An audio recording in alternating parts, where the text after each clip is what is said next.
Colossenses, capítulo 1, versículo 3. Todos encontraram? Damos graças a Deus, Pai de nosso Senhor Jesus Cristo, rogando sempre por vós, desde que ouvimos falar da vossa fé em Cristo Jesus, e do amor que tendes para todos os santos, por causa da esperança que vos está reservada no céu, da qual já ouviste pela palavra da verdade, o Evangelho, que vos alcançou e da mesma forma está chegando em todo o mundo, frutificando e se espalhando, assim como ocorreu entre vós, desde o dia em que ouvistes e conhecestes a graça de Deus, na verdade, segundo fostes instruídos por Epáfras, nosso amado conservo, leal ministro de Cristo em vosso favor. Ele também nos contou do amor que tendes no Espírito. Amém? Todos leram? Pode projetar para mim, por favor, ou não? Troca o computador, deixa o anterior, isso. Hã?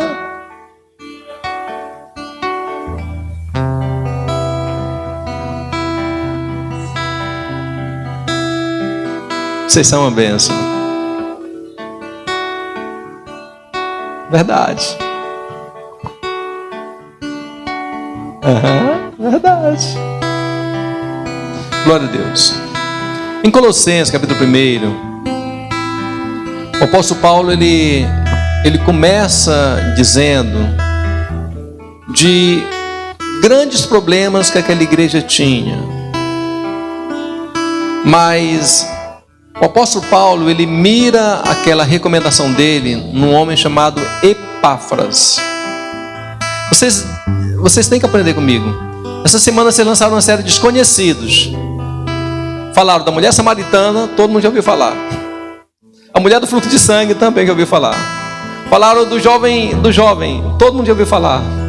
Era desconhecido mesmo, tinha que ser gente desconhecida. Epáfras era um desconhecido. Eu vou dar sequência que vocês falaram. Epáfras era muito desconhecido. E ele fazia parte de uma igreja em Colossos. Colosso era mais desconhecido ainda. Colosso era uma das 3 cidades que estava a 160 quilômetros de Éfeso, certo? Tinha Laodiceia, que era mais conhecida, e tinha Hierápolis, também que Paulo menciona. Colosso ele fazia parte de uma rota comercial importante, no início, bem antes. Depois, com o tempo, aquela rota comercial foi deixada de lado e Colosso se tornou, se fosse hoje, nada mais nada menos do que uma pequena vila, talvez aí igual à cidade que o presidente nasceu, é uma cidade de 5 mil habitantes, está lá até hoje, não cresceu, certo? Mas aquela igreja pequena, num local pequeno, tá certo? Que não foi fundada por Paulo, que Paulo não visitou, teve a honra de receber uma carta do apóstolo Paulo, se tornou uma das 7 cartas escritas por Paulo às igrejas, uma carta, e Paulo, na carta de Paulo aos Colossos, e é uma carta que eu leio há bastante tempo, e quando eu mais leio, mais eu percebo que eu não tenho lido. Ele então elogia a fé daqueles irmãos, mesmo nunca tendo estado naquela igreja. Ele nunca foi naquela igreja. Uma cidade desconhecida, de um povo desconhecido, de um local desconhecido. Recebe uma carta do apóstolo Paulo, um dos homens mais proeminentes no Evangelho, e recebe uma carta inspirada do apóstolo Paulo, que serve para todas as igrejas, em todas as épocas, em todos os tempos. E quando nós examinamos as cartas de Paulo, especificamente, teve algumas que ele escreveu quando estava preso. Quais foram? Éfeso, Filipenses, Colossenses, Filemão e 2 Timóteo. Essas cartas foram escritas quando Paulo estava preso lá em Roma. E a gente fica então pensando como é que essa igreja foi fundada, já que Paulo não fundou, Pedro não fundou. Teve uma época que Paulo ficou, quero que vocês prestem bem atenção nisso. Teve uma época que Paulo ficou ministrando em Éfeso. Éfeso já era uma grande cidade naquela época. E pessoas que estavam em Éfeso, quem era? Epáfras e Filemon, ouviram Paulo ministrar em Éfeso, receberam o evangelho de Jesus, e Epáfras foi então o fundador daquela igreja. E Epáfras também, além de fundar aquela igreja, ele ainda ministrou em Hierápolis e em Laodiceia, conforme o apóstolo Paulo nos afirma. Um grupo de cristãos dessa igreja aqui, em Colossos, se reunia na casa de Filemon. Filemon, ontem tinha até o Filemon, a equipe Filemon, né? Essa igreja de Colossos, venceu ou não? Venceu ou perdeu? Misericórdia. Ninguém sabe? Tá certo. Então, as pessoas se reuniam os crentes de Colossos se reuniam na casa de Filemon. Era um pequeno grupo, tá certo? E Epáfras, então, e no livro você vai encontrar mais dois personagens. Quais são? Áfia e Arquipo. Áfia era a esposa de Filemon, e Arquipo o filho dele. Então, quem pastoreava aquela igreja em Colossos? Arquipo, né?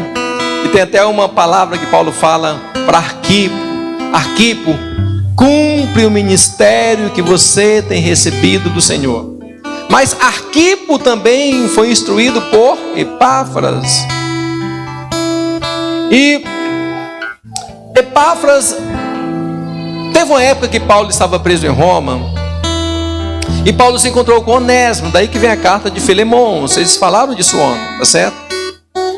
E nessa época que Paulo estava preso em Roma, Epáfras, que era um dos fundadores da igreja de Filemon, de Colossos, foi estar com Paulo.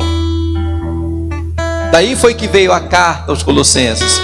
No que ele foi estar com Paulo, ele foi dizer: olha, nós temos alguns problemas lá na igreja, e eu vim pessoalmente dessa parte daqui da região para estar com você em Roma.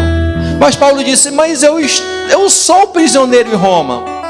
Epáfras então disse: então eu vou me fazer prisioneiro junto com você, para que eu possa aprender o que você tem para instruir para aquela igreja. Qual era o problema da igreja em si? Naquela época estava surgindo uma seita chamada gnosticismo. Depois se tornou famosa mais ainda. De maneira bem simples, os gnósticos, eles entendiam que por meros esforços humanos o homem poderia se regenerar. É muito parecido com o coach de hoje. É um coach mal aplicado. Com meros esforços humanos o homem poderia se regenerar cada vez melhor, com várias doutrinas, vários saberes, e aquilo anulava completamente a presença de Jesus na igreja. Daí Jesus, para eles, era apenas uma pessoa iluminada que tinha vindo ao mundo como muitos outros iluminados, e não mais nada, não mais que isso. E Filemon e Epáfras foi então com Paulo lá em Roma falar desses problemas. E enquanto ele esteve em Roma, Onésimo e Tíquito foram as pessoas que Paulo escreveu as cartas. Eles voltaram para Éfeso e voltaram para Colosso, trazendo a carta de Éfeso e a carta aos Colossenses. E Epáfras ficou lá com ele, resolvendo mais coisas, preso lá em Roma. Por isso que Paulo fala que ele era seu companheiro de prisão. Então aqui já tem uma grande lição.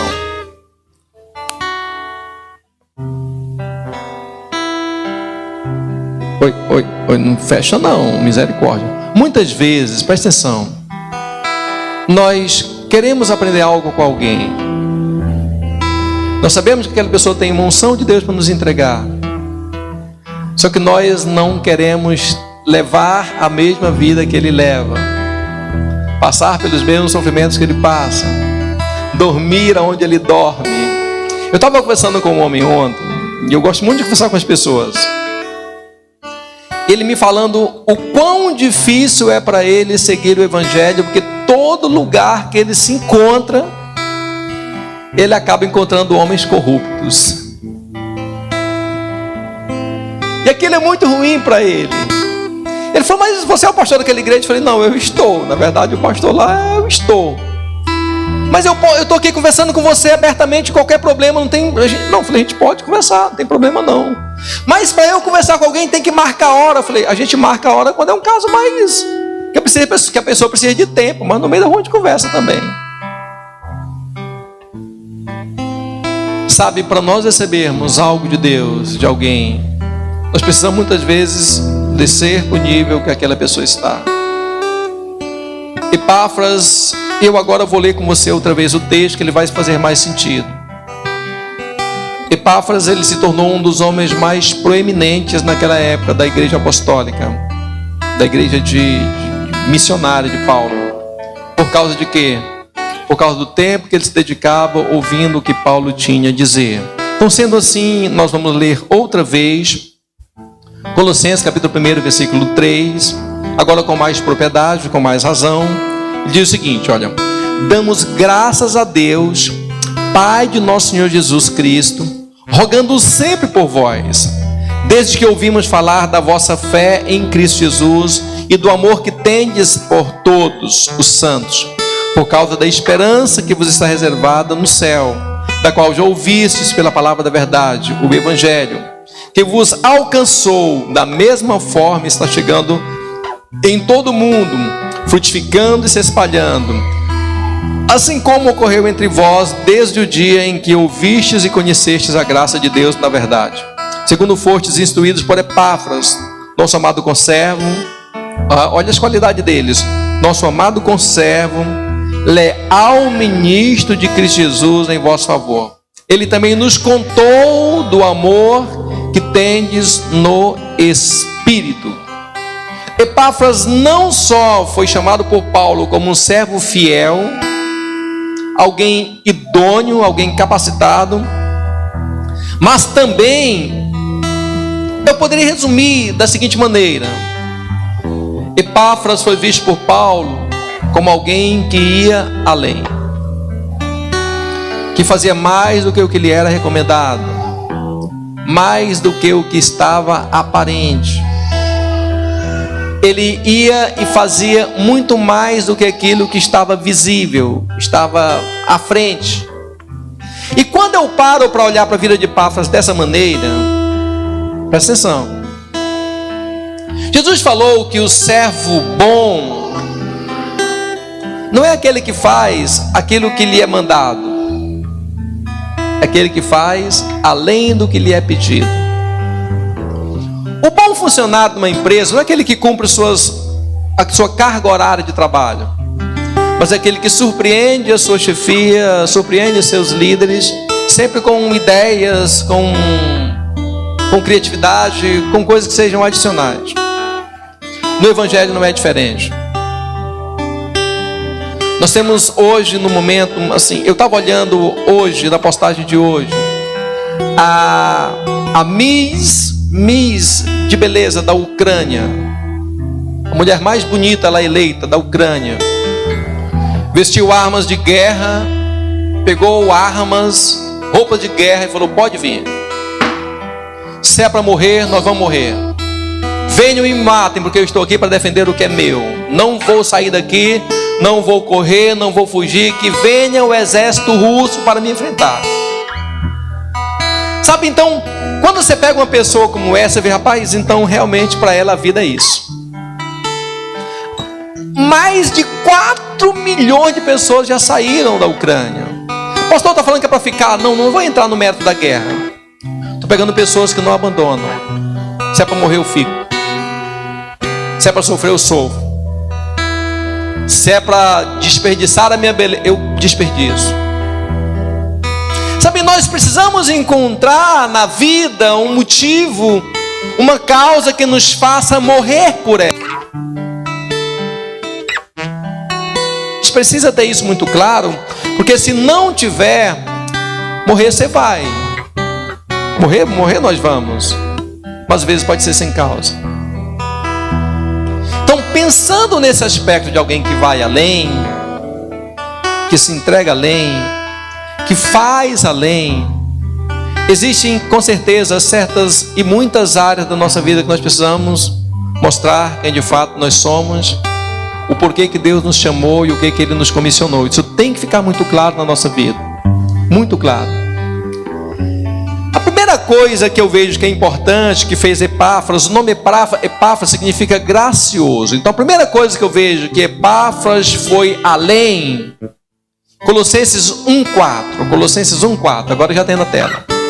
Não é essa versão que eu uso, tá certo? Joga no King James, por favor. Colossenses 1:4. O que fala de Paulo indo além? De Epáfras indo além.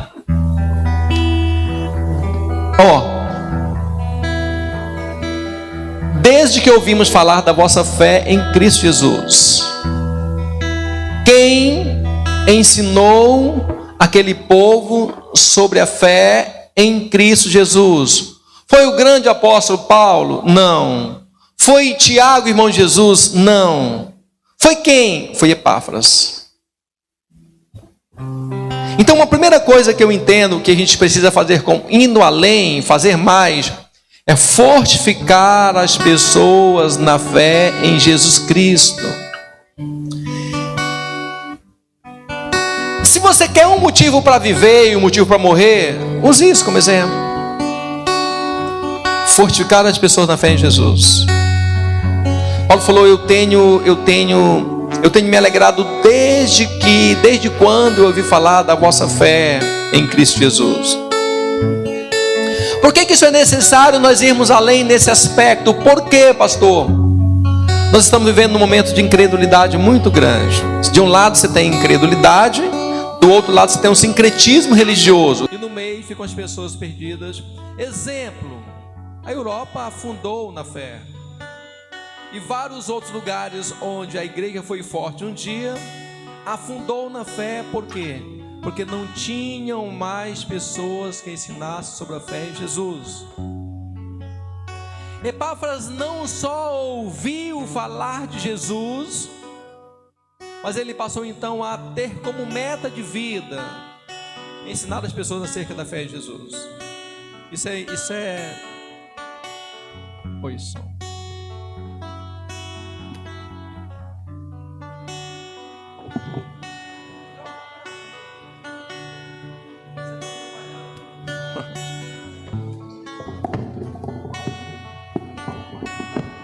Troca para mim essa bateria aqui, por favor. Quem está no som aqui? Só uma pessoa. Só uma pessoa.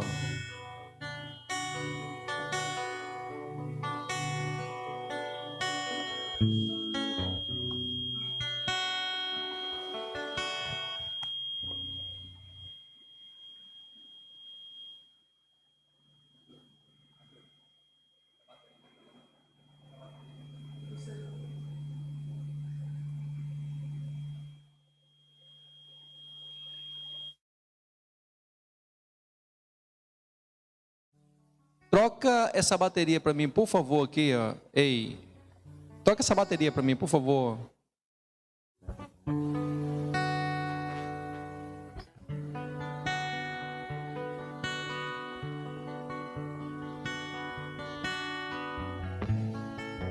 Ela está falhando, troca para mim, por favor. Isso.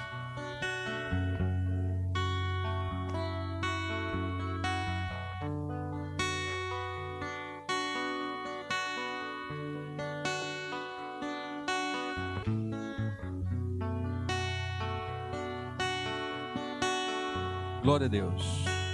Libera esse microfone, por favor, para mim.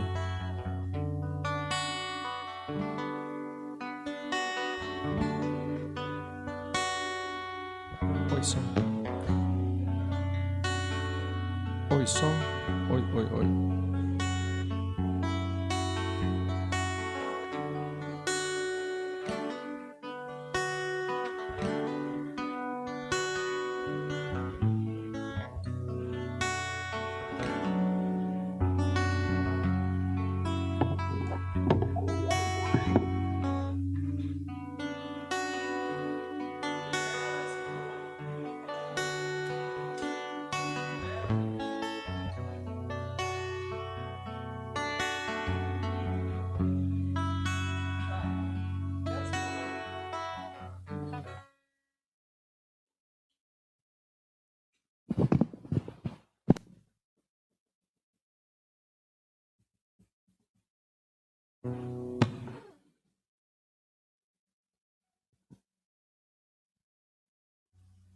Oi. Oi,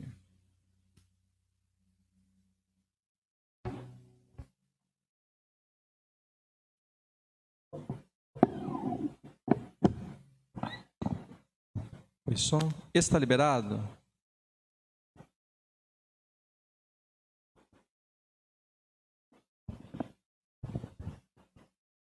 Esse está liberado, ok? Não mexa, senão eu vou cortar teu pescoço. Não mexa. Larga essa mesa. Não mexa mais não. Ei, Gustavo. Mexa mais não.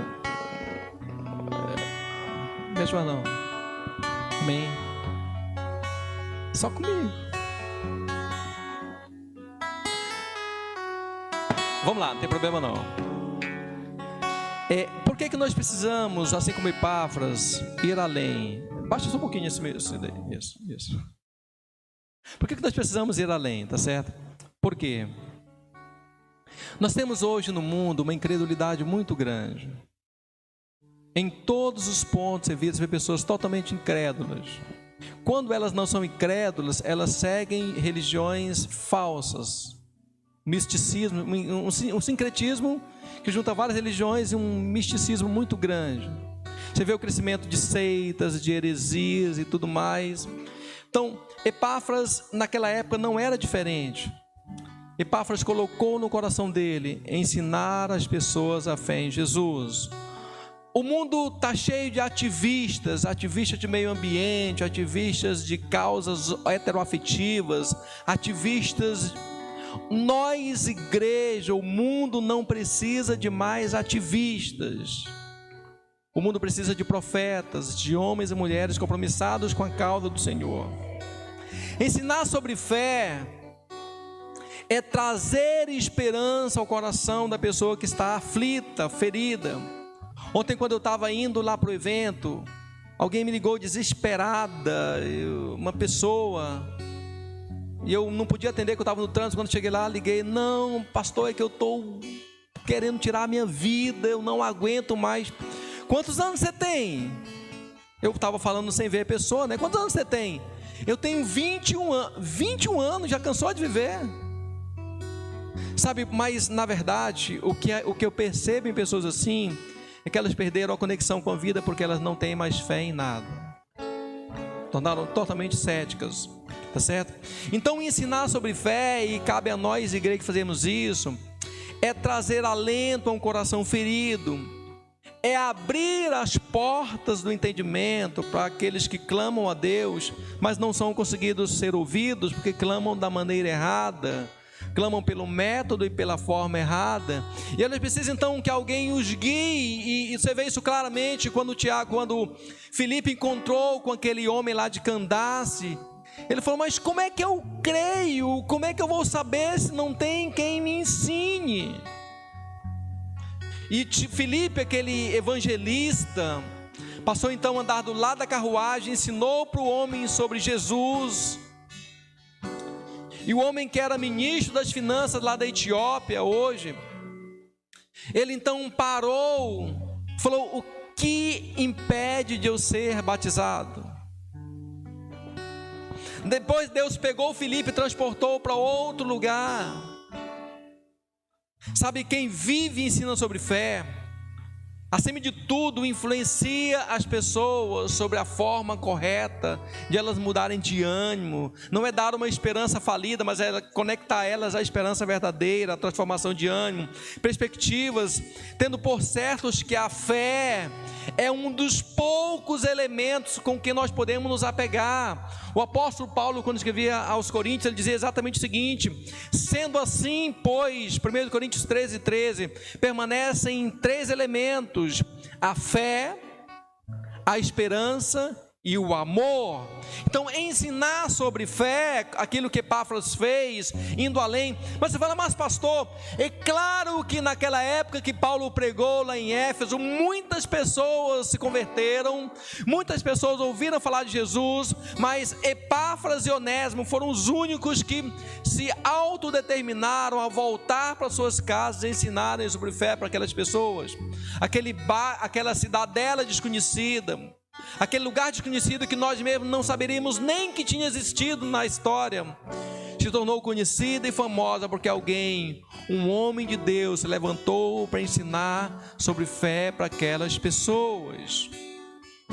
Existem muitos tipos de fé e vozes que ecoam no mundo, e nós precisamos então fazer com que as pessoas andem na fé correta. E essa fé correta que elas vão seguir, essa fé correta há de virar de como elas vão nos ver seguindo, ensinando pelo nosso exemplo. Mateus 17:19 diz o seguinte: então os discípulos chegaram-se a Jesus e em particular lhes perguntaram: por qual motivo não nos foi possível expulsá-lo? Ele respondeu: por causa da pequenez da vossa fé. Pois com toda certeza vos afirmo que se tiverdes fé do tamanho de um grão de mostarda, direis a este monte: passa daqui para acolá, e ele passará, e nada vos será impossível. Jesus pegou homens desesperançados e sem fé, e quando Jesus chamou Pedro, preste atenção, quando Jesus chamou Pedro naquela noite escura, Pedro não andou sobre as águas, Pedro andou sobre uma palavra de Jesus que foi liberada para ele. Você quer? Então venha. Então Jesus ensinou aquelas pessoas sobre fé, e quando chegou a hora deles expulsarem um demônio de alguém, lutaram e fizeram todo tipo de ação e não expulsaram. E eles perguntaram para Jesus, quando Jesus chegou, falou: sai demônio, o demônio saiu. E eles perguntaram: Jesus, por que nós não conseguimos expulsar aquele demônio? Jesus poderia ter dito: porque vocês têm pouca relação com Deus, porque a intimidade de vocês está abalada, porque vocês andaram pecando, sei lá. Jesus não fez nada disso. Jesus falou claramente: é porque a fé de vocês é pequena. Então, quando Jesus ensinava sobre fé, dizia o seguinte: olha, por mais que a fé de vocês fosse pequena, se ela fosse do tamanho de um grão de mostarda, ou seja, pequena mesmo, vocês ainda teriam autoridade para determinar que as coisas se transformassem ao redor de vocês, dizendo a um monte. O que é um monte, pastor? O monte é uma situação que nós não conseguimos transpor com as nossas próprias forças, seja ele em qual área for. Jesus falou: olha, mas se vocês aumentarem um pouco o nível de fé de vocês, vocês dirão aos montes e eles se transportarão de um para outro lugar. E por que não conseguiu expulsar? Por causa da fé que era pequena. Então Jesus ensinava aqueles homens sobre fé.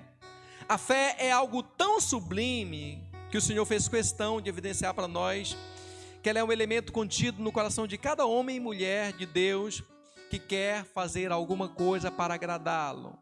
Hebreus 11:1 diz o seguinte: a fé é a certeza de que haveremos de receber o que esperamos. Quando nós agimos com fé, quando nós agimos com determinação, quando nós colocamos Deus à frente de toda situação que nós enfrentarmos, a fé, ela vem como um instrumento, uma chave dentro de nós, que nos dá a certeza de que nós alcançaremos aquilo que nós estamos esperando. E ela é também a prova do que nós não podemos ver.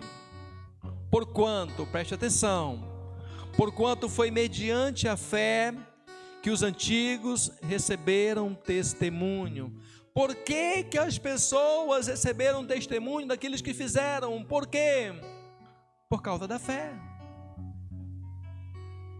Pela fé nós compreendemos que o universo foi criado por intermédio da palavra de Deus. e que aquilo que pode ser visto foi produzido a partir do que não se vê. Então, aquilo que não existia veio a existir, porque pessoas de fé se levantaram para mudar uma situação, para mudar contextos. Só que nós aprendemos sobre fé vendo alguém, nós aprendemos sobre amor vendo alguém amar. Nós aprendemos sobre a esperança sendo motivados em alguma situação. Mas nós aprendemos sobre fé, e é uma lição prática, apenas convivendo com quem tem fé. Eu vejo alguém com fé, eu soube que alguém precisa. Vem cá, meu filho, a fé. Um de vocês dois, vem cá, você que é mais grandão, vem cá. E você que usou de muita fé, olha só, muito legal o testemunho dele. Vem cá, eu vou contar porque você me contou. Terminou o ensino médio agora, não foi? Ano passado. Probabilidade de entrar na faculdade? Eu vou ser bonzinho com ele, perto de 0. Era muito pouco. Pastor, eu quero fazer arquitetura. Glória a Deus. Quando você tirou no Enem? Vamos lá. Pior ainda, nem fez. Então, o que você faz? Pergunta. Olha, a fé, ela. Tem alguém da biologia? Tem, da biologia. Processo de osmose. A fé, ela funciona muitas vezes dessa maneira. Quando você convive com alguém que tem fé, as coisas funcionam para você, e você aprende a ter fé convivendo com quem tem fé. Jesus ensinava sobre fé para as pessoas convivendo com elas. Epáfras ensinava aquela igreja sobre fé convivendo com eles. Falei, vai para a faculdade, vai lá. Chegue lá e bata na porta de quem resolve. Ele foi, seguiu o que foi determinado, chegou lá, bateu na porta e já fez uma semana de aula. Diga, dê uma salva de palmas, de verdade. Então, só que na hora que ele foi entrar na sala, o que ele fez? Ele se ungiu, se preparou, entrou, o homem deu para ele e falou, tá bom, você vai estudar de graça. Sabe, mas a gente aprende sobre fé, entendeu, filho? Antes dele assumir a vaga na faculdade, por mais de uma vez, por várias vezes, fomos só nós dois lá para a obra do Mandubim, e trabalhando no sol quente, trabalhando lá, nós dois perguntávamos, pastor, como que funciona isso? Eu dizia, funciona dessa maneira. Pastor, como que funciona a questão tal? Funciona assim. Pastor, como que funciona? Quando depois vocês vão ver os acessos que foram feitos lá, quando estava cavando os acessos.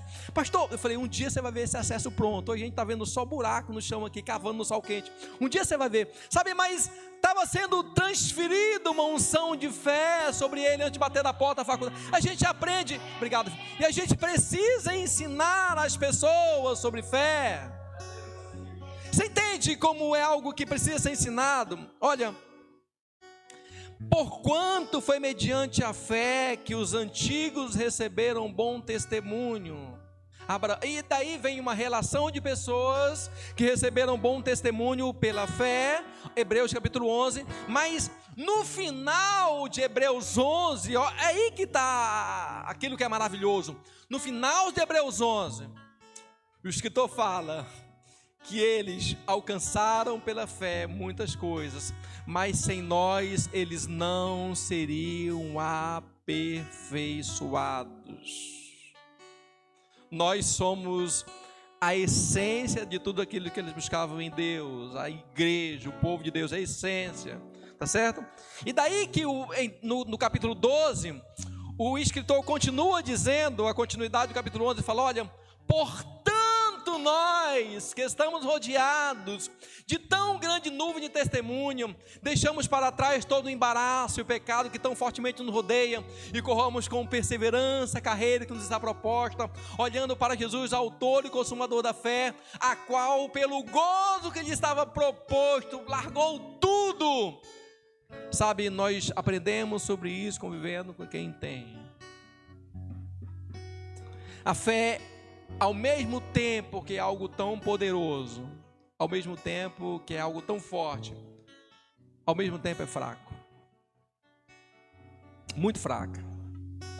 Porque a fé, ela carece de mestres, de pessoas como Epáfras,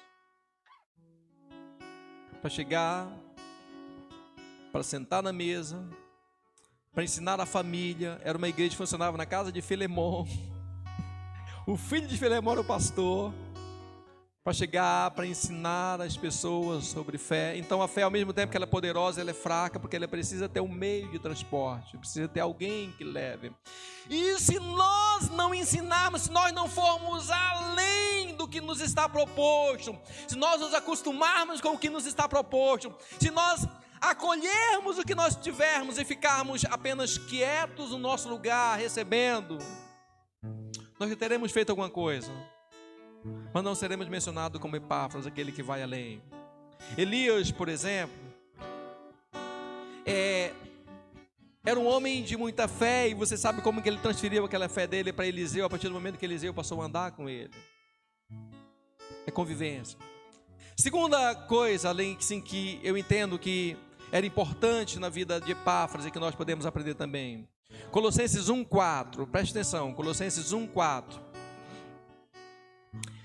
Lá na segunda parte, que diz o seguinte, e do amor, ou seja, ouvimos do amor que tendes para todos os santos, versículo 5, por causa da esperança que vos está reservada no céu. Ou seja, além de ensinar sobre fé, a gente precisa ir além nesse aspecto. Além de ensinar sobre fé, nós precisamos ensinar as pessoas sobre o amor que nós devemos ter aos homens de Deus. Paulo falou o seguinte: olha, eu ouvi falar da vossa fé e do amor que vocês têm para todos os santos. Todos os santos, quem é? Quem está lá na glória, a gente não sabe nem o nome. Não. Quem eram os santos que Paulo mencionava ali naquela carta? Os apóstolos, os que serviam na igreja, Epáfras, o pastor da igreja, os líderes daquela igreja, eram santos. Paulo diz o seguinte: olha, eu ouvi falar da fé de vocês, que é importante, mas tão importante quanto a fé era o amor e a dedicação, era ensinar as pessoas sobre como honrar os homens de Deus. Elias, ele viveu num período de muita angústia lá em Israel. E teve uma época que Elias parou e falou: Deus, eu não aguento mais. Só restou eu nesse lugar. Deus falou: engano seu. Eu ainda deixei em Israel 7.000 homens que não se dobraram perante Baal. Sabe, muitas vezes a gente pensa: não existem mais homens e mulheres de Deus porque todos se corromperam. Engano seu. Engano seu. Tem muitos homens e mulheres de Deus que são verdadeiros servos dele, que não usam Deus, mas que são usados por ele. Existem muitos homens e mulheres de Deus que são autênticos naquilo que eles fazem para Deus, que estão dispostos a morrer por aquilo que creem. Sabe, muitas vezes nós nos colocamos como Elias: aquele não presta, aquele é ladrão, aquele é isso, aquele é aquilo. Só que cada vez que você fala, traz para dentro da sua casa uma interpretação errônea sobre um homem de Deus, na mesa daquela refeição, o filho está ouvindo, o incrédulo está ouvindo, alguém está ouvindo. E ao invés de ensiná-las sobre como honrar os homens de Deus, você está ensinando exatamente o contrário, como difamar homens e mulheres de Deus.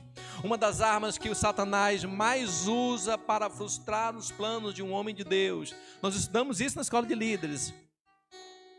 Ou pelo menos devemos estudar. É quando começa a difamar o líder. Difamar o líder de todas as maneiras. Aquilo vai trazendo um entristecimento ao ponto de o líder largar o ministério, largar o chamado. Mas não é isso que Epáfras fazia. Não é isso que fazia. Romanos capítulo 11, versículo 4 diz o seguinte: entretanto lhes declarou a resposta divina: reservei para mim 7.000 homens que não se dobraram diante de Baal. Assim pois em nossos dias há igualmente. Romanos 11, 5. Assim pois em nossos dias há igualmente o remanescente, separado para a eleição da graça, porquanto se é pela graça, já não é mais pelas obras, como fosse a graça, deixaria de ser graça. Ou seja, Deus deixou entre nós remanescentes. Tizinha até canta, né, Tizinha? Remanescentes.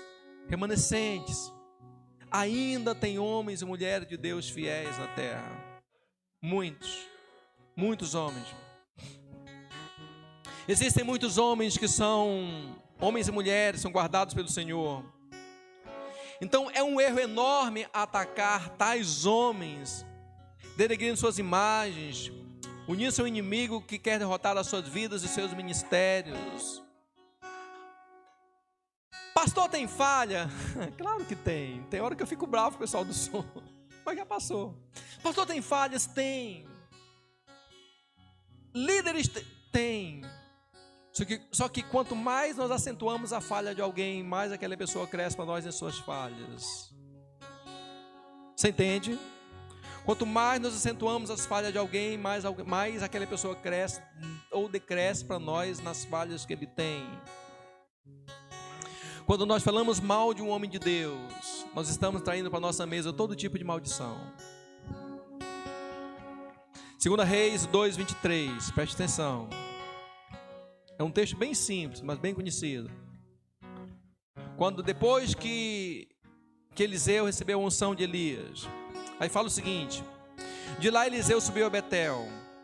Ao subir pelo caminho, os rapazinhos que saíram da cidade zombaram dele, exclamando: volta, careca! Suma daqui, careca! Então ele se virou para trás, observando aquela turma de meninos, amaldiçoou-os em nome de Yahvé, o Senhor. Em seguida, 2 ursas ferozes saíram do bosque e despedaçaram 42 deles. Mas, sabe quando nós denegrimos a história, a imagem de homens de Deus? Eram meninos. Era verdade que Eliseu era careca? Sim. É verdade que ele era? Sim. Só que a forma e a maneira como falaram era para denegrir a imagem de um grande profeta que Deus estava levantando. Quando nós falamos mal de um homem de Deus, não estamos falando dele ou dela. Por quê? Porque ele ou ela não trabalha para você, trabalha para Deus. Se ele ou ela erram, vão se acertar com o chefe delas e não com você. Eliseu falou: olha, não façam isso. Eliseu os amaldiçoou em nome do capeta. Foi isso? Não. Eliseu os amaldiçoou em nome de Deus, em nome de Yahvé. Veio uma ursa e comeu 42 deles. Quando nós denegrimos a imagem. Por que eu estou falando isso? Porque nós estamos no momento em que o que mais se vê são pessoas denegrindo imagens de homem de Deus. Pastor, mas ele é um pilantra. A Bíblia diz que para quem muito é dado, muito é cobrado.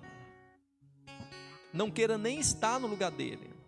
Lá em Israel, eu vou citar aqui que a tizinha teve lá também. Na casa de Obed-edom. Obed-edom foi o local onde ficou a arca. Na casa de Obed-edom hoje, lá na casa de Obed-edom, durante muito tempo era um sítio de lixo, de motouro, de lixo mesmo. Depois chegou uns suecos lá, salvo engano, uns finlandeses compraram aquele lugar e fizeram um museu lá naquele lugar, na casa de Obed-edom. E lá na casa de Obed-edom tem um local que é que mostra aonde eles moíam ali as azeitonas para tirar os azeites, as olivas para tirar os azeites. E tem um animal carregando ali no seu pescoço, atrelado a ele, uma canga no pescoço atrelado a um eixo central. E entre o animal e o eixo central ali tem uma roda de moinho. Uma roda de ferro muito grossa e pesada. Aquela roda deve pesar tranquilamente umas 4 ou 5 toneladas, tranquilamente. É muito pesada mesmo. Muito pesada. E aqueles animais que se portam ali vão rodando ao redor daquele eixo central e vão jogando as azeitonas lá dentro. E à medida que a roda vai passando no lagar, ela vai amassando as azeitonas, o azeite cai nas pedras e cai lá nas vasilhas já separadas. Jesus falou, olha só, Jesus falou que para um homem, para uma mulher, para uma pessoa dele, que traz escândalo ao reino dele, é melhor que essa pessoa amarre uma pedra dessa de moinho e se lance ao fundo do mar, do que, ou seja, que o castigo, a dureza de Deus sobre ele ainda vai ser pior do que alguém se amarrar numa pedra dessa. Então não fale mal, peça misericórdia, peça misericórdia. Se eu vou ser mais claro ainda, talvez como você não conseguisse entender, se o homem de Deus ou a mulher de Deus caiu em adultério, e você se levanta contra aquele homem, contra aquela mulher de Deus por causa do adultério dela, Deus vai julgá-lo, mas aquela atitude adúltera vai para dentro da sua casa. Se aquele homem era ladrão, era errado, roubava, se você se levanta para denegrir um homem de Deus nessas condições, aquele espírito de roubo vem para dentro da sua casa, para dentro da sua família, dentro da sua empresa. Peça misericórdia, peça misericórdia. Um lar em que homens de Deus são desonrados, um espírito de miséria se apodera, cercando toda a família. E o que nós mais lutamos são pessoas jovens que tiveram pais cristãos, que se revoltaram, depois o espírito de miséria entrou dentro de casa, e para separar, para quebrar aquele laço de morte, é luta que tem. Por quê? Porque os pais cometeram erros. Palavras como honra, respeito, admiração, cuidado e carinho com o homem de Deus, quando praticados, são ouvidas em casa, elas reverberam na vida dos filhos, causando-lhe sucesso natural.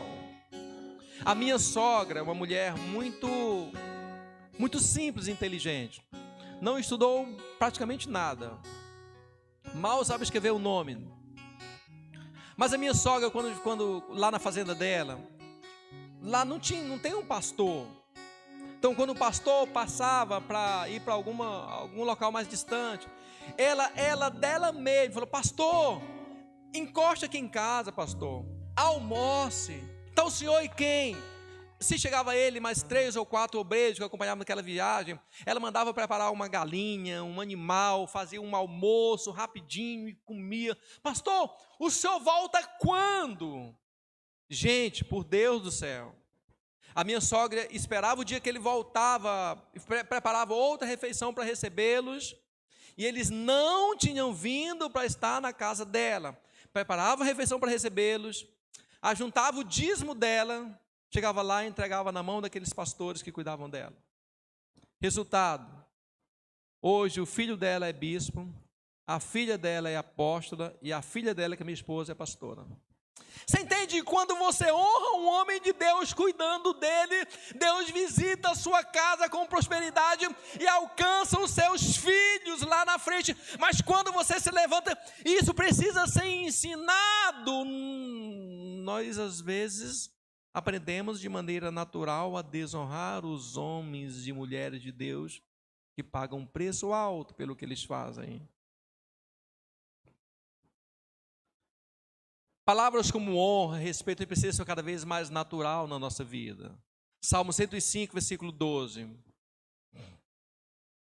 Preste atenção. Quando ainda eram poucos em números, apenas um punhado de peregrinos na terra, migrando de nação para nação, de um reino para outro reino. Versículo 14. Isso. Não deixou ninguém oprimi-los. Ou seja, eu vou voltar, volte lá para mim. Isso é o salmista falando da bondade de Deus. quando eram ainda poucos em números, apenas um punhado de peregrinos na terra, migrando de nação para nação, de um reino para outro povo.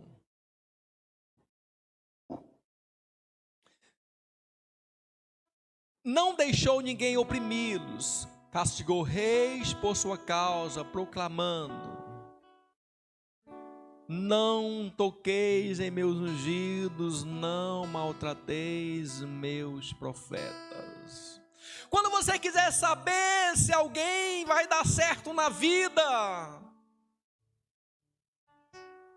sabe, nós vivemos ou morremos pelo que nós falamos. O que nós fazemos é uma mera consequência daquilo que nós pensamos. Quando nós apenas pensamos, nós somos escravos do nosso pensamento. Mas quando nós falamos, nós somos escravos daqueles que nos ouvem. Então, quando você quer saber se alguém vai se dar bem na vida, independentemente do canudo, do como que ele tenha, da formação que ele tenha, observe como ele trata as outras pessoas. Observe como ele se relaciona com o superior dele. Observe. Daí você já começa a definir várias coisas da vida dele. Observe. Como é que ele trata o chefe da empresa que ele trabalha? Aquele é um miserável, aquele é um ladrão. Meu primo me persegue. Ah, beleza. Ele é amigo do chefe? Aquele não vale nada. Amizade não é partilhar das mesmas loucuras, das mesmas insanidades que o chefe tinha. Eu trabalhei em empresa cujos chefes eram corruptos, mas eu não era inimigo deles. Eu nunca fui para uma reunião. Se alguém perguntar para mim, vai lá e pergunte para ele que ele vai lhe contar. Pergunte para ele. Sabe, a gente vai definindo porque nós aprendemos a falar mal de homens de Deus, trazemos isso para dentro da nossa casa. E o Senhor dizia claramente aqui, ó, não, quando o povo andava pelo deserto, Deus ia cuidando deles, provendo pouco, ali eram poucos. E teve um irmão da família de Esaú, os edomitas. Olha só, os edomitas se levantaram, Israel precisava passar no lugar. Israel mandou uma embaixada para o reino de Edom, dizendo o seguinte: não me permita passar aqui nesse lugar. Eu vou fazer o seguinte: se eu consumir alguma água, eu pago. Se eu consumir algum alimento, eu pago. Eu só quero que você me permita passar. Os edomitas vieram em guerra contra Israel, não o deixaram passar. Um belo dia Deus levantou um profeta e falou que Edom seja eliminado por completo da face da terra. E às vezes nós nos colocamos dessa maneira, denegrindo homens que Deus levantou, e você não sabe qual é a relação dele com Deus. Jesus falou para os seus discípulos, preste atenção: o que dizem os homens a meu respeito? Um diz que o senhor é profeta, outro diz que... E você, o que você diz? E Pedro falou: tu és o Cristo, filho de Deus. Veja só, você não me conhece. Você não sabe quem eu sou diante de Deus. Eu não sei quem você é diante de Deus. Eu não sei. Nós não nos conhecemos. Se nós não nos conhecemos, por que havemos de nos denegrir uns aos outros? Tiago 5,7 diz o seguinte: portanto, meus irmãos, sede pacientes até a vinda do Senhor. Observai como o lavrador aguarda o precioso fruto da terra, esperando com paciência até que receba as primeiras chuvas de outono e as que encerram a primavera. Sede vós igualmente perseverantes, fortalecei o vosso coração, por conta a vinda do Senhor está próxima. Irmãos, não vos queixeis uns dos outros, para que não sejais também assim julgados. Eis que o juiz está às portas. Irmãos, tomai como exemplo de paciência e perseverança a atitude dos profetas que pregaram em nome do Senhor diante do sofrimento. Eis que consideramos bem-aventurado todos quantos demonstram fé ao atravessar muitas aflições. Tendes ouvido falar da paciência, a respeito da paciência de Jó, e bem sabeis que a solução final o Senhor lhes providenciou. Ora, o Senhor é pleno de compaixão e misericórdia. Por que nós vamos ficar falando mal dos homens de Deus? Hebreus 13,7 ainda é mais claro, 13,17 ainda é mais claro. Sede, pois, obedientes aos vossos líderes espirituais, submissos às autoridades que exercem. Tem dois pontos importantíssimos aqui que precisam ser esclarecidos.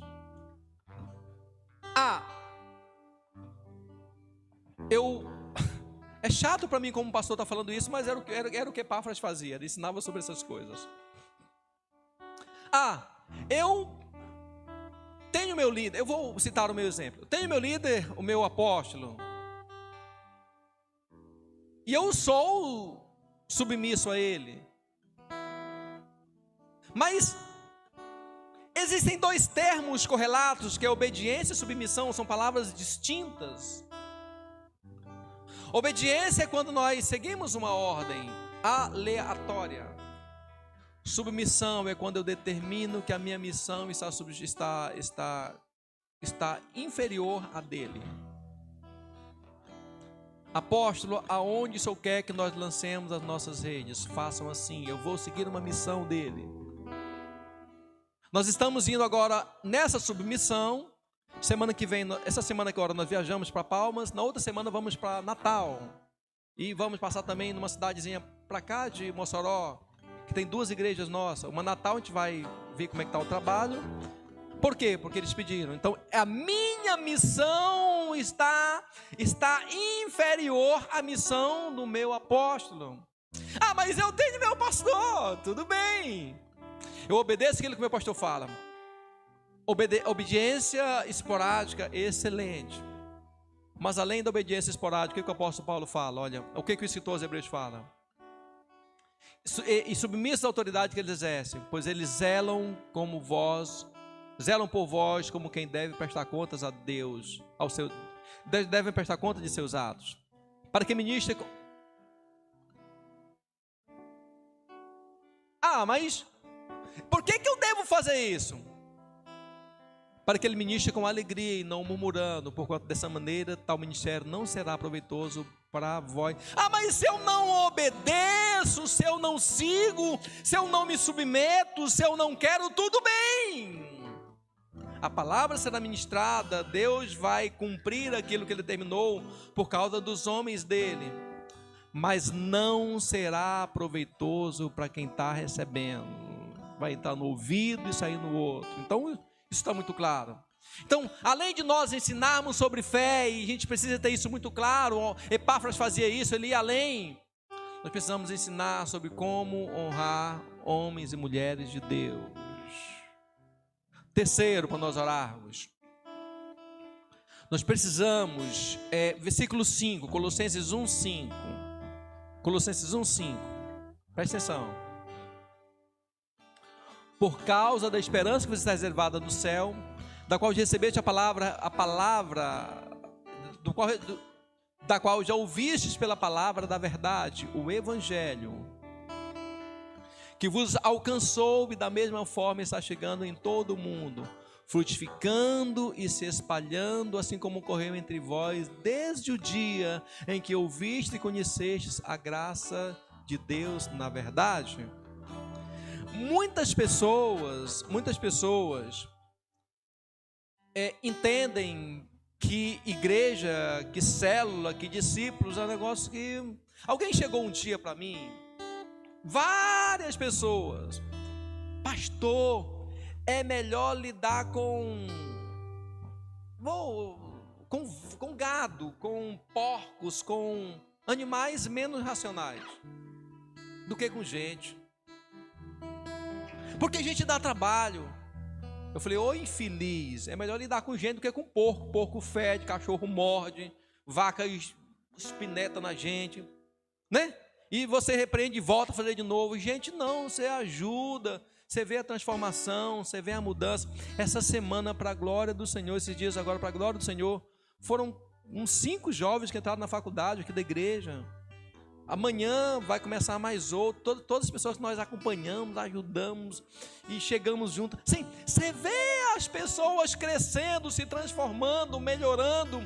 Você vê o evangelho chegando com graça na vida das pessoas, trazendo transformação e cura. Então, é melhor mexer com gente, porque Deus amou o mundo de tal maneira que deu o seu Filho unigênito para que todo aquele que nele crê não pereça, mas tenha vida eterna. João 3,16. É melhor mexer com gente, porque Romanos 6,23, o salário do pecado é a morte, mas o dom gratuito de Deus é a vida eterna por Cristo Jesus, o nosso Senhor. É melhor mexer com gente, porque as pessoas te ferem, mas elas também te curam. Verdade. E nós precisamos, nesse aspecto, viver como Epáfras, viver o evangelho que se espalha em todo o mundo, crescer, avançar, multiplicar. Quando o inimigo quis minar o crescimento daquela igreja, Epáfras buscou uma solução imediata. Quando Epáfras percebeu que o gnosticismo estava entrando no meio da igreja e queria minar o crescimento dela, Epáfras correu lá no apóstolo Paulo e falou: eu preciso de instrução, eu preciso ver um problema que está acontecendo lá na igreja, eu preciso, porque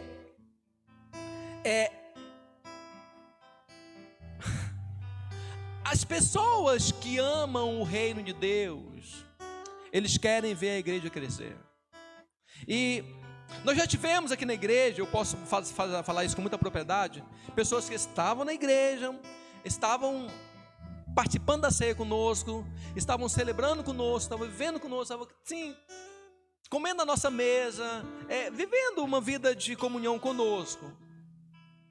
Mas elas estavam infiltradas no meio da igreja. Se ia fazer qualquer evento na igreja, elas oravam para que desse errado. Se ia levar o evento dos jovens lá no ônibus, ela orava para que o ônibus quebrasse, para que não existisse o evento. E eu demorei, no meu afã, eu sou muito menos malicioso do que a pastora. A pastora é uma cobra no sentido de pegar essas coisas no ar. Eu não, eu sou uma pomba. Para mim todo mundo é bom, não tem maldade não. Pastor, meu filho, você precisa ver essa situação. Não, mas você está vendo coisa demais, não tem problema não. Irmãos, até que o Espírito Santo foi trazendo a revelação, o que eu fiz? Falei: meu Deus, agora o Senhor me ajude. Eu fui orar. Meu Deus, tira. Sabe, o pior inimigo é aquele que se infiltra dentro. Eu tenho um vizinho que ele me mencionou esses dias que roubaram dele uns 300 mil reais. Como? Alguém chegou lá na casa dele, assaltou e levou? Não. Colocou alguém para trabalhar dentro de casa e a pessoa foi tirando aos poucos as joias, foi roubando. Quando ela acordou, que foi procurar, não tinha mais nada e não tinha como provar nada, uns 300 mil reais em joias. O pior inimigo que você pode ter não é o inimigo que está lá fora, é o inimigo que está dentro. É aqueles que são infiltrados, travestidos de crentes, mas não são verdadeiros crentes, são verdadeiros demônios, que buscam dividir o corpo, minar o crescimento, abandonar, fazer com que as pessoas abandonem a fé. E uma das nossas, porque aquilo que é dividido não multiplica. Aquilo que não multiplica, aquilo que tem duas visões, aquilo que tem duas cabeças é um monstro. Pessoas chegam colocando visões diferentes, posições diferentes, postura diferente. Mas é um monstro. Tem que cortar uma das cabeças. Sabe, se cada um de nós trabalhar com afinco, vamos ficar em pé, vamos. Se cada um de nós trabalhar com afinco, com dedicação, se cada um de nós se empenhar no reino de Deus, se cada um de nós se empenhar, muitas pessoas serão salvas e muitas pessoas serão alcançadas pelo amor de Deus. Se cada um de nós se empenhar nesse reino, ombreados, de mãos dadas, muitos de nós vamos ver as coisas crescerem e se multiplicarem. O evangelho que Epáfras pregava não era um evangelho. Eu fui esses dias numa igreja aqui em Fortaleza. Presta atenção. Comemoração dos 25 anos de existência da igreja. Uma foto com umas 10 pessoas. E aquele pastor foi relutante em me receber. Eu marquei com ele algumas vezes para conversar com ele, ele não me recebia, sempre tinha alguma coisa, ele estava muito ocupado. E na foto de 25 anos da igreja, tinha umas 10 pessoas na foto. Tem pessoas que são exatamente dessa maneira. Elas querem que o negócio não cresça. Sabe, vai dar mais trabalho? Querem que não cresça, querem que não multiplique, querem que não avance, querem que fique as mesmas coisas. Mas o evangelho que Epáfras ministrava naquela igreja, aquele homem desconhecido, de uma cidade desconhecida, de um local desconhecido, o evangelho que ele ministrava, o apóstolo Paulo testificou: este é o mesmo evangelho que tem sido pregado em vocês e que tem crescido e se expandido em todos os lugares da terra, chegando até nós aqui no Brasil, anos depois. É um evangelho de graça que se expande, que cresce.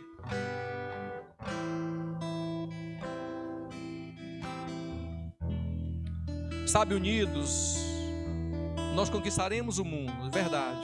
Conquistaremos muitas pessoas para Jesus. Mas desunidos, nós não subsistiremos nem mesmo aos nossos maus intentos. Jesus foi muito claro, muito claro. Um reino dividido contra si mesmo não prospera. Jesus, quando disse isso, ele estava falando sobre libertação. Ele dizia: olha, se eu expulso um demônio por um outro demônio, na verdade o reino estará dividido. Era sobre libertação. E Jesus falou: olha, quando você vai dominar um rei numa situação, a primeira coisa que você faz, você chega lá e manieta o inimigo para que você possa entrar. Então, nós como igreja, unidos, nós conquistamos qualquer coisa. Desunidos, nós não vencemos nem mesmo os maus que nós carregamos dentro de nós. Isso é muito sério. Algumas razões porque nós precisamos pregar o evangelho. Primeira delas, porque as pessoas precisam se arrepender. Arrependimento é quando eu vou numa direção, sou confrontado com o meu erro, e ali eu tomo uma decisão de mudança. Ou eu continuo e persisto nos meus erros, ou eu mudo e faço uma metanoia, uma conversão, viro para o outro lado. Nós precisamos pregar e precisamos querer o crescimento da igreja. Primeiro, porque as pessoas precisam se arrepender. Quando Jesus veio à terra, a pessoa que o precedeu era João, que batizava. Ele dizia o seguinte: arrependei-vos, porque é chegado o reino de Deus. Arrependei-vos. Segunda questão, porque nós precisamos pregar o evangelho, um evangelho de multiplicação, por causa do temor do Senhor. Provérbios 9:10 diz o seguinte: o temor do Senhor é a chave da sabedoria, e conhecer a divindade é alcançar o pleno sentido do conhecimento. Vira para a pessoa, diz: olha, pode virar para ela, diga: olha, você quer ser sábia, você quer ser inteligente, então eu vou te dar 2 conselhos. Tema o Senhor,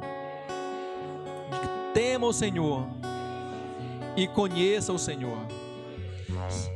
Veja que quando nós tememos o Senhor, nós alcançamos as portas da sabedoria se abrem. E quando nós conhecemos aquilo que é divino, as portas do conhecimento se abrem. Você consegue juntar no mesmo elemento, no mesmo sistema, 2 palavras bem complicadas de estarem juntas, que é conhecimento e sabedoria. Por quê? Porque às vezes a pessoa tem sabedoria, mas não tem conhecimento. Às vezes tem conhecimento, mas não tem sabedoria. Só que quando você junta aquilo ali, no mesmo aspecto, quando teme o Senhor, é quando tem um temor do Senhor. Versículo 11: porquanto por meio intermédio os teus dias serão multiplicados e o tempo da tua vida se prolongará. Versículo 12: se fores sábios, o benefício será todo teu. Contudo, se fores zombador, sofrerás as consequências da tua própria escolha. Terceiro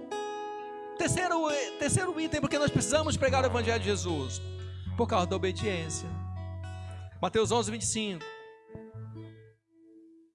Naquela ocasião, em resposta, Jesus proclamou: graças te dou, ó Pai, Senhor dos céus e da terra, pois escondeste essas coisas dos sábios e ocultos, e as revelaste aos pequeninos. Amém, ó Pai, pois assim foi do teu agrado. Todas as coisas me foram entregues por meu Pai. Ninguém conhece o Pai senão o Filho, e ninguém conhece o Filho ninguém conhece o Pai a não ser o seu Filho, e aquele que o Filho deseja revelar. Vinde a mim, todos estáis cansados de carregar as suas pesadas cargas, e eu vos aliviarei, vos darei descanso. Tomai vosso lugar em minha canga, e aprendei de mim, porque sou manso e amável e humilde de coração.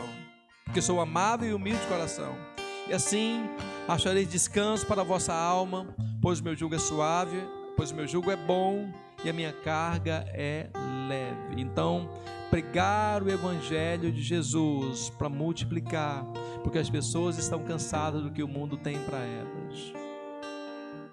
Elas precisam experimentar a beleza do Senhor sobre a vida delas. Essa mocinha mesmo que me ligou ontem, tinha tentado suicídio com remédios, tinha tentado suicídio com uma arma branca. Ela era mãe, já tinha 11 meses. Vida completa de sofrimento, vida completa sem sentido. Eu falei para ela claramente: você consegue me esperar até hoje, que é domingo? Minha esposa está lá para falar com ela. Consigo, pastor, consigo. Você promete para mim? Que eu prometo. E na segunda-feira a gente se encontra. As pessoas estão cansadas do que o mundo tem para elas, sabe?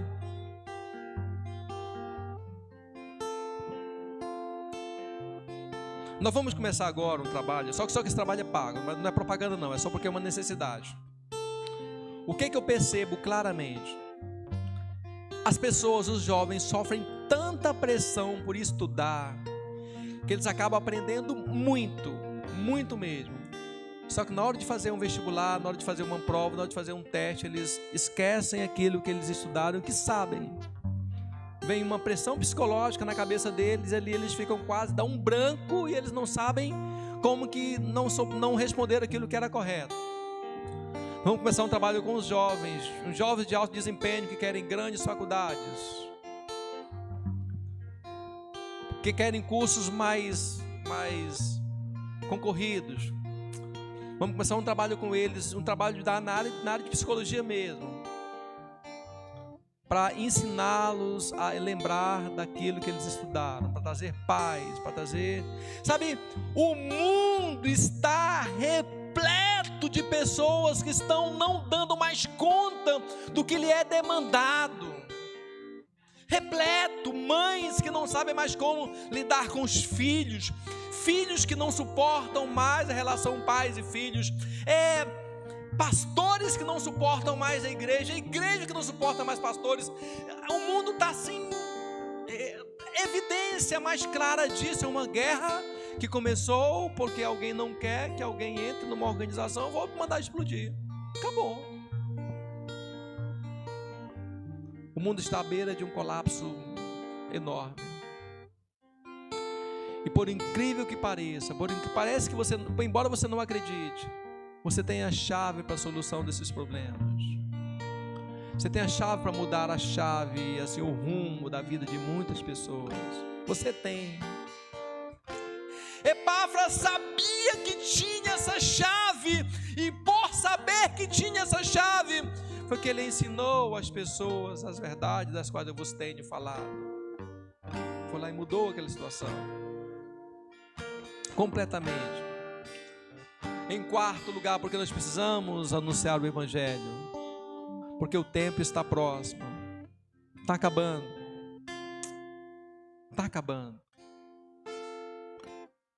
Preste atenção, eu sou profeta de Deus.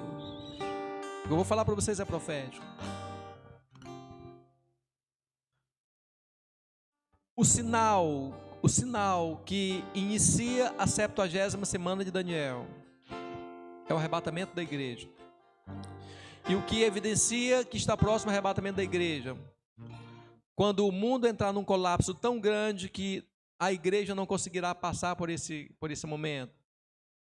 A grande tribulação. Eu acredito pela Bíblia que o Senhor vai arrebatar a igreja antes de iniciar a grande tribulação. Hoje, a Rússia já deixou em ativo, já deixou em alerta as forças atômicas dela para disparar para qualquer país que se levante contra ela. Tá? Agora, saiu no jornal. A Alemanha já se mobilizou, que foram inimigos cruéis durante muitos anos. A Alemanha já se mobilizou para, se houver algum levante da Rússia, ele já atacar primeiro. Sabe, nós estamos à beira de um colapso. Eu vou falar para vocês claramente. Deus está no controle. E antes que venha o tempo em que nós não consigamos suportar, o Senhor vai arrebatar a igreja dele. E quando o Senhor arrebatar a igreja dele, não queira ficar aqui para ver o jornal. Não queira ficar. Estava vendo uma cena da guerra lá agora, ontem. Presta atenção, isso é muito sério. Baterias de mísseis que são montados assim. O que eles fazem? Presta atenção. Começa a disparar mísseis, assim ó. Vários, alguns minutos disparando míssil. Aí para, respira, começa outra bateria. Destruindo tudo que tem à frente. E não são armas atômicas. Não são armas nucleares. O tempo está próximo. Você talvez não acredite, mas eu posso dizer outra vez, o tempo está próximo. Epáfras sabia disso. Epáfras cria nisso. Epáfras vivia isso. E por isso que Epáfras anunciava esse evangelho, que se tornava conhecido em todo o mundo e crescia e multiplicava. Ele sabia que não tinha mais tempo para viver envolvido em outras muitas questões que não direcionava para lugar algum. Apocalipse 22:10. Eu vou encerrar com essa leitura. Aliás, já estou encerrando. Apocalipse 22:10. E acrescentou, preste atenção: não ocultes as palavras da profecia deste livro, porquanto o tempo se aproxima rapidamente. Daniel encerrou a profecia dizendo o seguinte: olha, seles o livro dessa lei. Aí Apocalipse eu falo, abre o livro da lei. Ora, quem é injusto, continue na injustiça. Quem é mundano, continue na impureza. Mas quem é justo, firme-se na prática da justiça. E quem é santo, continue a buscar a santificação. Eis que venho sem demora. E trago comigo o galardão que tenho para premiar a cada um segundo as suas obras. Eu sou o Alfa e o Ômega. Eu sou o primeiro e o derradeiro, o princípio e o fim. Bem-aventurados todos os que lavam suas roupas no sangue do Cordeiro, e assim ganham o direito à árvore da vida e podem adentrar na cidade através dos seus portais. No entanto, vamos ler juntos, é melhor a gente ler junto. No entanto, vamos lá, 1, 2, 3.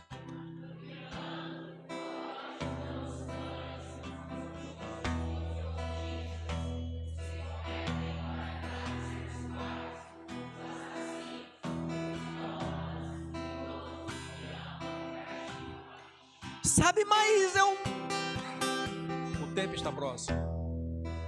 A gente precisa anunciar esse evangelho de multiplicação, porque o tempo está próximo. Epáfras, ele não apenas ouviu Paulo falar, Epáfras fez mais. Epáfras fortificou as pessoas na fé em Jesus. Que você tome por meta hoje agir como Epáfras. Eu vou fortificar as pessoas na fé em Jesus. Aqueles que estão fracos, eu vou fortificá-las. Eu vou investir tempo ensinando a elas o Evangelho de Jesus. Epáfras ensinou as pessoas sobre como amar os homens de Deus. Epáfras chegou, preste atenção, eu preciso encerrar. Epáfras chegou lá em Paulo, em Romas. Epáfras não enfrentou fila, não teve dificuldades, foi recebido porque ele ensinava como honrar os homens de Deus. Ensinava como honrar. Epáfras viveu o evangelho que multiplicava e frutificava e se espalhava em todo o mundo. O evangelho que era poderoso em obras.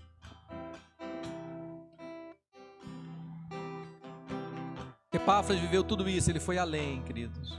Eu quero que você entenda. Você não foi chamado para viver apenas o que você tem vivido. Você não foi chamado. O diabo vai fazer de tudo para que você se acostume com a sua vida e viva somente isso. Você não foi chamado para isso. Verdade. Quando eu entendi isso, na minha vida mudou completamente. Eu não fui chamado para ser apenas o filho do meu pai. Não fui chamado para isso. Verdade. E eu quero encerrar com vocês, orando com vocês nesse salmo aqui, Salmo 116, versículo 12. Salmo 116, 12.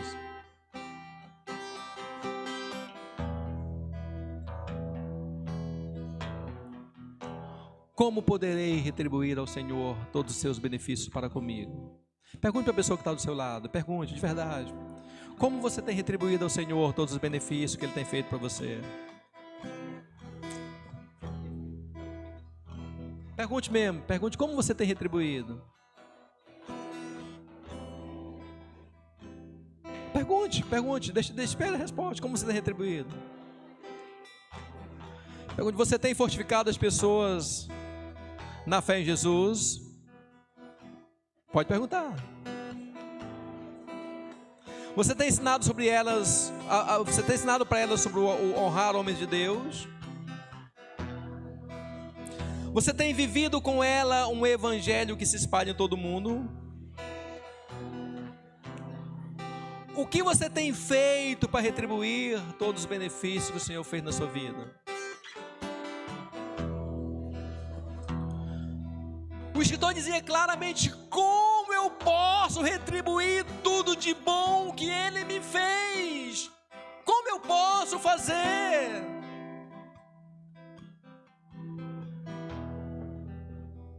Aí ele responde: olha só como é simples. Elevarei o cálice da salvação e invocarei o nome do Senhor. Cumprirei meus votos para com o Senhor na presença de todo o seu povo. Isso é o que? Igreja. Elevarei o cálice da salvação. Sabe? Nós temos a salvação deste mundo, de verdade. Nós temos. O que o salmista fala? Fala: eu vou elevar o cálice da salvação, eu vou dar de beber para quem quiser beber, não vou reter o cálice nas minhas mãos. Eu vou cumprir os meus votos para com o Senhor na presença de todo o seu povo. Amém? Bote a mãozinha no seu coração. Pai, eu oro para que nós aprendamos a ir mais, Pai. O tempo está acabando, meu Deus. Não adianta nós chegarmos no céu e dizermos: Pai, eu tinha a pretensão de fazer algo e não fiz.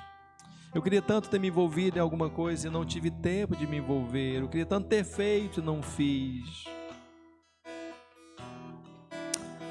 Meu Deus, em nome de Jesus, não adianta esse discurso, Pai. O Senhor quer nos retribuir com galardões. O Senhor quer nos considerar como Epáfras, pessoas de uma família esquecida, de um lugar esquecido, de um local esquecido. Mas o Senhor quer tocar o mundo com as nossas mãos. O Senhor quer andar o mundo com os nossos pés. O Senhor quer falar ao mundo com a nossa voz. O Senhor quer se manifestar ao mundo através da nossa presença, meu Pai. Ó, meu Deus, em nome de Jesus, nós temos sido tão medíocres naquilo que nós temos feito. Temos sido tão ineficazes naquilo que nos empreendemos a fazer, Pai. Por isso, meu Deus, eu te peço em nome de Jesus. O Senhor não colocou um grande apóstolo para estar ao lado de Epáfras. O Senhor não colocou líderes ali para estarem observando o que Epáfras fazia, para tecerem algum relatório. Não, meu Deus. Epáfras ouviu o Evangelho, ele creu e ele fez mais do que os outros. Ele foi além, meu Deus. Por isso, meu Pai, é que eu te peço que em nome de Jesus, o Senhor nos ajude a ir além, Pai. Que nós não sejamos hipócritas nas nossas posições, não sejamos meninos em nossos pensamentos, e não sejamos infantis naquilo que o Senhor tem a nos falar. O Senhor quer que nós façamos mais para que o teu reino cresça nesses dias, meu Pai. Em nome de Jesus eu te peço, meu Deus. O apóstolo Paulo falou claramente, que ele era amado conservo e que ele era um ministro fiel de Cristo, trabalhando em favor do povo, meu Pai. Em nome de Jesus eu te peço que essa mesma graça que Epáfras teve, agora com o desenrolar da palavra na nossa mente, nós venhamos nos lançar e ir além, Pai. Nós podemos ir mais longe, nós podemos ir mais alto, nós podemos fazer muito mais, meu Deus. Eu oro para que nós façamos isso, meu Pai, para a glória do Teu nome, para louvor do Teu nome eu oro. Eu agradeço, meu Pai, em nome de Jesus, em nome de Jesus. Amém. Dê uma salva de palmas, Senhor. Deus te abençoe.